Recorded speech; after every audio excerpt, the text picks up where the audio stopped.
Korea Selatan mungkin akan lenyap dalam tempoh 100 tahun akan datang. Bukan sebab perang, bukan sebab penyakit, tapi sebab tak cukup baby.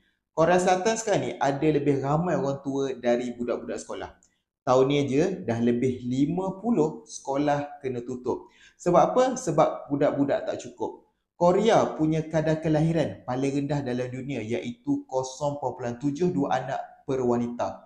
Kalau tengok graf kat belakang saya ni, memang makin lama makin menurun.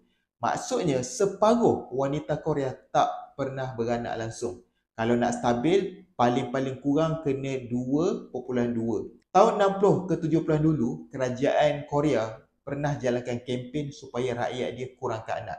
Dia punya kempen, kalau ramai anak, kau akan jadi pengemis. Dan sampai sekarang lah, mindset tu melekat dekat minda rakyat dia. Sekarang ni, wanita Korea takut nak ada anak, takut ketinggalan dalam kerjaya. Dalam masyarakat pun anggap anak ni adalah satu beban. Kalau benda ni tak berubah, Korea mungkin akan tinggal sejarah. Dan boleh jadi juga ini peluang buat jejaka-jejaka Malaysia kat luar sana nak dapatkan awet Korea. Jadi apa pendapat korang? Cuba komen kat bawah.